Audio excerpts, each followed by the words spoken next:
Hello everyone, this is Asghar Nazir.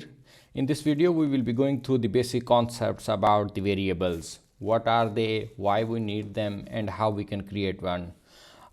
So let me create a file to write the notes for you. I will be sharing all of these notes as well with you so that later on if you need to revise something, you can just go through these notes and you can revise your concepts.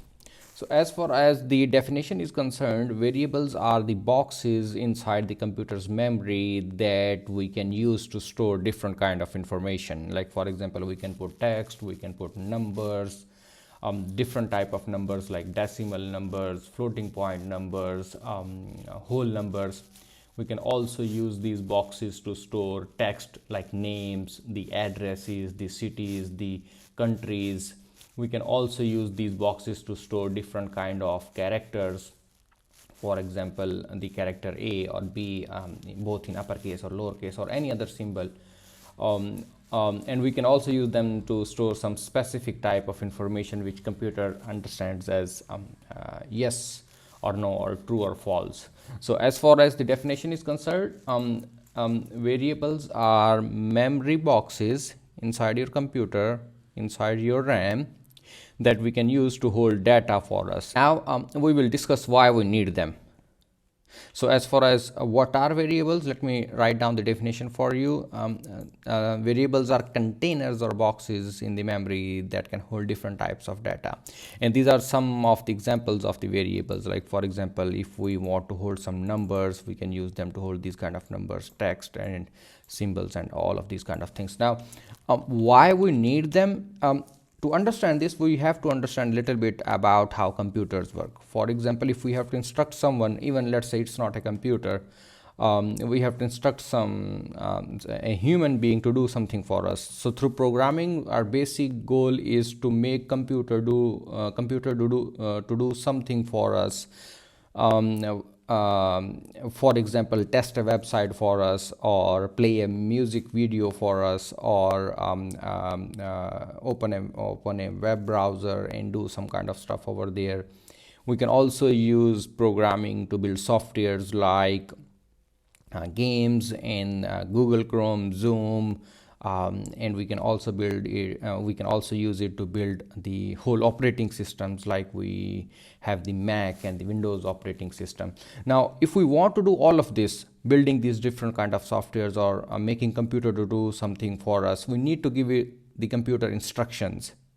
And just like we need to give the information and the instruction to a human being as well. For example, if we want someone to go to a store and to buy something for us, we need to tell them the name of the store, where it is located, what is the thing that we want them to buy for us, and how to find that. Similarly, when we have to ask the computers to do something for us, we have to provide two pieces of information: the instructions and the data.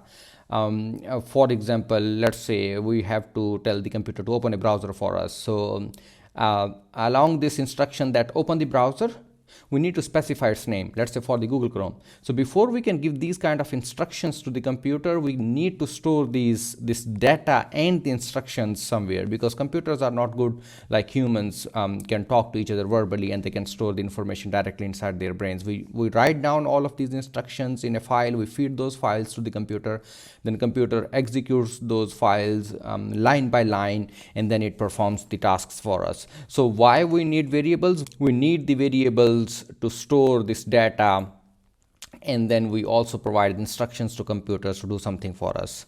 So if we want a computer to do something for us, right, all those same examples: video games, open browser, build softwares, Google Chrome, everything, we need data, we need instructions. So variables are basically the mechanism through which we provide this data: which browser we want to open, what is the name of the game that we are opening right now, which video we want to play, and we want the computer to play for us. So all of this information is provided in the form of variables along the instructions.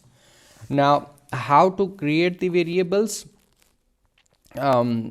It depends on the programming language that you are using. For this video series, we will be using Java. So in Java, there are 8 basic types of variables. For example, if we have to deal with text, like for example names, the names of the individuals, the names of the cities, the names of the countries, we have some different type of variables that we have to use. If we have to store numbers, like whole numbers, numbers without decimal places, we use different kind of variables. And so for all of these different kinds, we have different kinds of variables.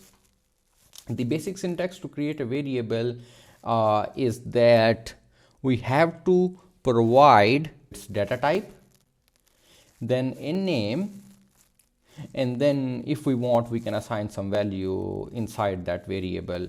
Otherwise, we can also leave it empty. So Java requires us to provide the data type, the name, so that we can get back that information later on if we need, because there are so many things inside the memory, and if we randomly store something inside the memory, it will be very hard for us to find it later on. So we give a kind of a label, we give kind of an address to that variable in the form of its name, that we can use again and again to get back the value from that variable.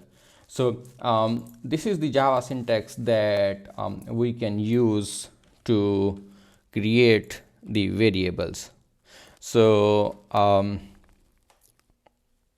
name of the box, data type, and then it will reserve that for us. Now there are 8 basic types of variables in Java, and I will be going through all of them now one by one. So for example, why there are 8 types, and how do we know when we should be using which type of data when.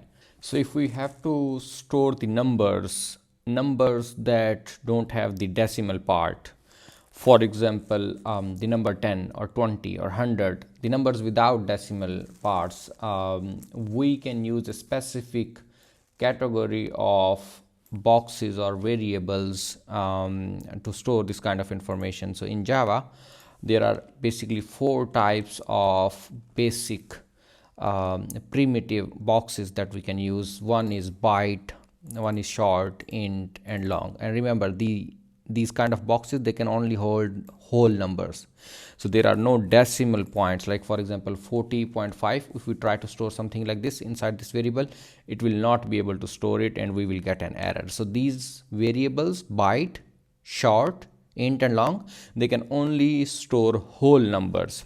And why we have 4 boxes when we can use just 1 box to store these numbers? It's about their size.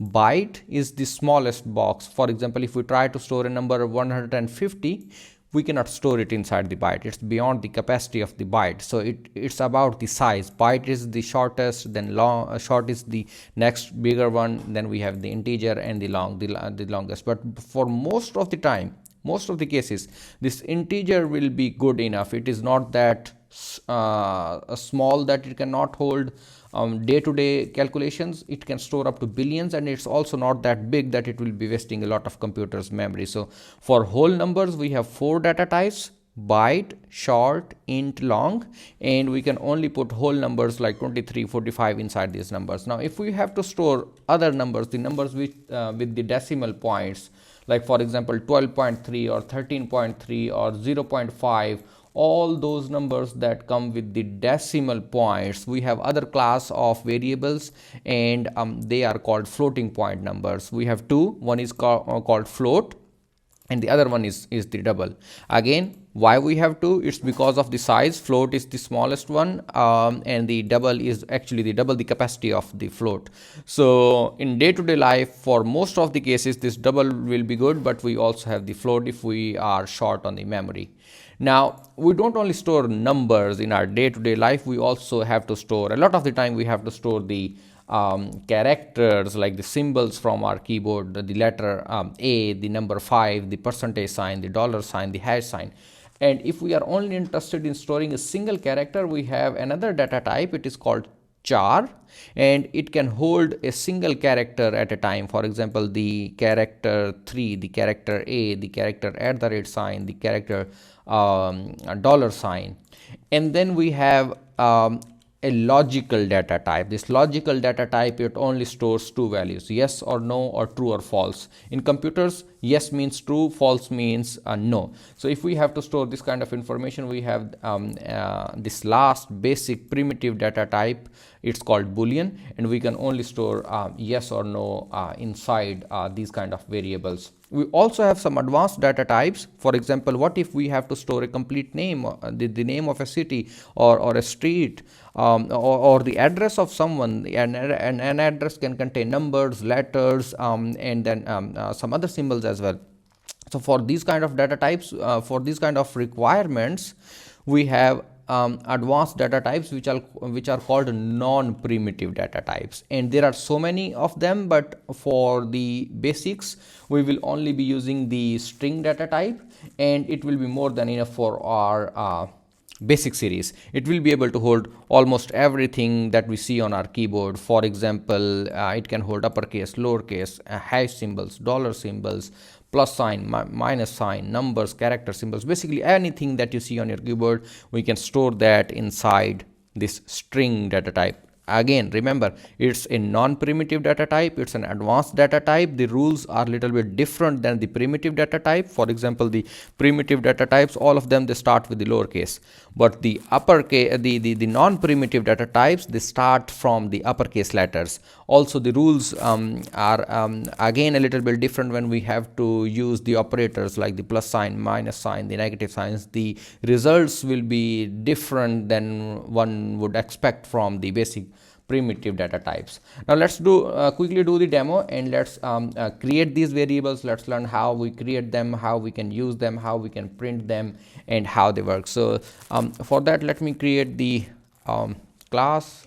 So let's call it variables demo 1, and for any class or any piece of code in Java, if we want to run it on our computer and if we want to see the output, we need this main method. This is like the main door that must be there if we want to execute some kind of code. So first, let's quickly go through and create the basic data types. And here are, again, let me repeat the rules. The rules are simple. First, we need to tell what kind of box we are looking for. We are basically instructing Java that, hey Java, I need a box, and the type of the box should be byte, so that Java knows, okay, I'm trying to reserve a box that can hold the numbers. So Java will reserve an appropriate box for us.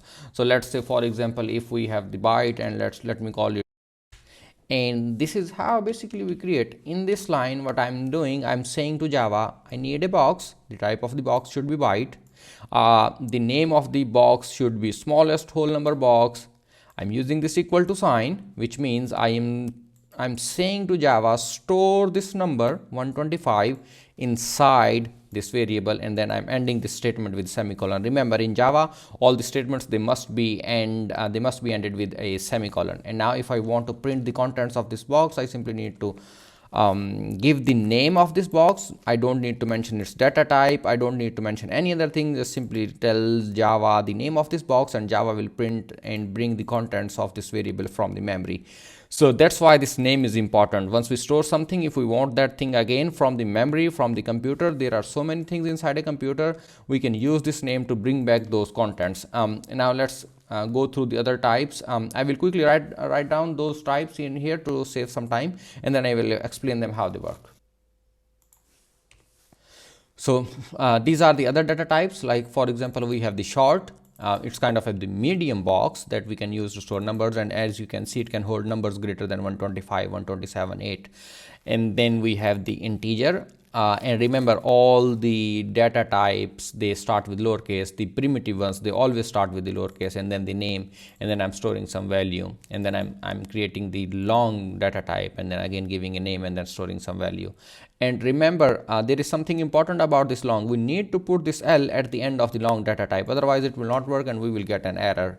And let's say again, now if I want to print the data from any of these variables, I can simply give the name to the Java, and then I can use the printout statement statements, and then Java will print that statement on the console. This line that I'm writing here, the earlier I was explaining that if we want computers to do something for us, we need to store the information and the instructions.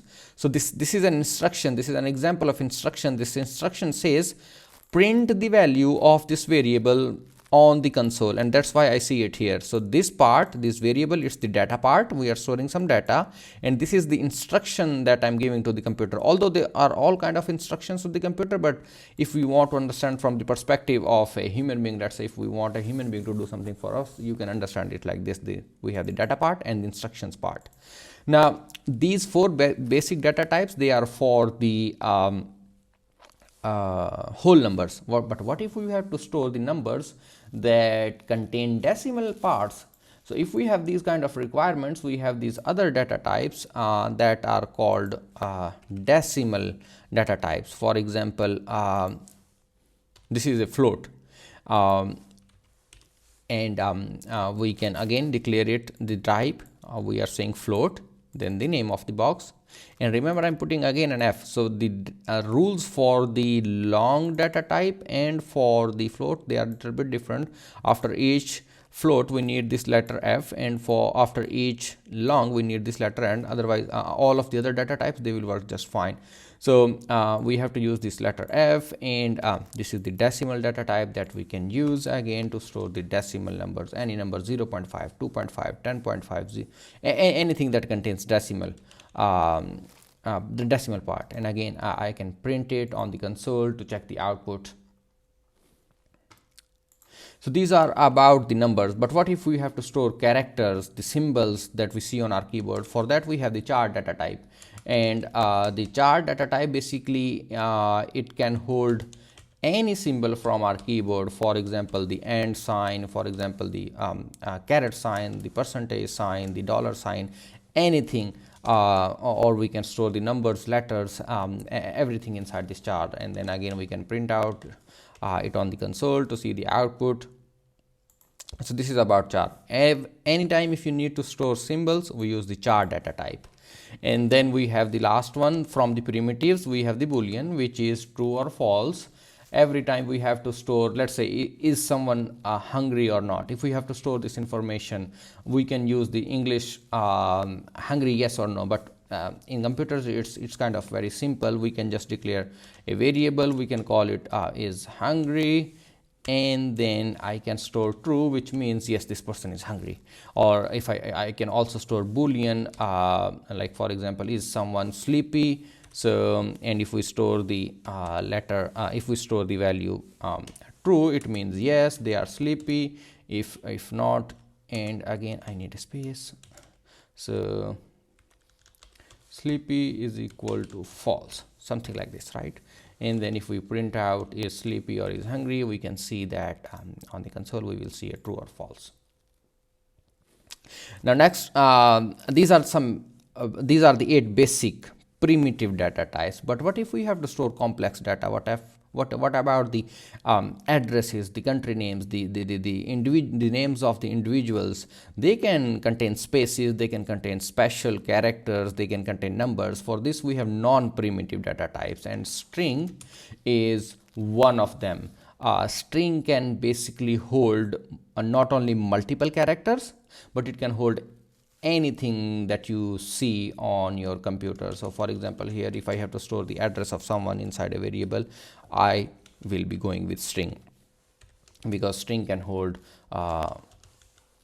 anything from your keyboard. So street number, let's say 12, and then let's say block number 1, anything you can put inside the string. And remember, with the chars I'm using single quotes, but with strings I'm using double quotes. And if we don't follow these rules, for example, if I forget the single quote from here, I will get an error. Java will complain. It's a rule and we must follow this rule.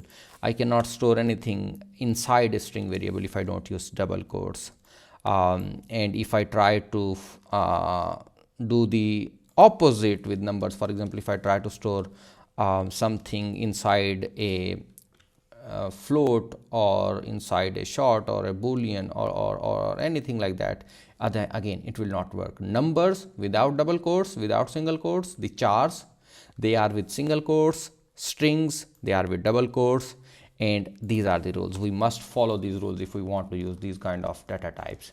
Now sometimes this type of information is not the only thing that decides okay which type of variable I should be using. It's also the operations that we perform on the variables. For example, if I am planning to add two numbers, I can create two numbers, something like this, and let's say I'm planning to perform the addition operation from our real life, right, adding two numbers or something like this. If I use the int data type, I will get the expected results. 10 plus 10, I will get 20. But if I use the wrong data type, so right now I'm getting 20, which is correct. But if let's say I try to use string, yes, because this string can hold the numbers as well inside the double quotes. So one might think, okay, why not let's use this string to add the numbers. But if we try to do that, because data types are not only about what kind of data we will be storing, it's also about what kind of operations we will be performing. So for example, if I try to do this, number 1 plus number 2, what will happen? Java will combine these two numbers. It will give 10 combined with 10, 1010. It will not add these numbers because we are using the wrong data type. We are using strings. Strings are not meant for performing calculations like addition, division, multiplication. For these, we should be using these number data types. So data types, they not only decide what kind of information we will be storing, they also are decided based on what kind of operations we will be performing. Now there are some rules that we must follow when we are giving the names to the variables. For example, if I want to give a number a variable name something like this, this starts with the @ sign, this is not allowed. I cannot use special symbols like this to give the names. I cannot not also start the variable names with numbers. Again, no, we will be getting an errors. One more common mistake that students try to make is that they try to create the same variable again. This is also not possible. It's duplicate. I have already created this variable on line number 24. I cannot create this variable again, not even if I change the data type. This was the integer. Even if I try to create the same variable name with the string, again I will be getting an error. This is against the rules of Java and it will not work. So I'm going to stop here in this video. I will be sharing all of these notes in the description box. I will also upload the code of this class on the GitHub and I will share the link. And just make sure you subscribe and you hit the bell icon so that you can get the notifications for all of the videos. And I will see you in the next video.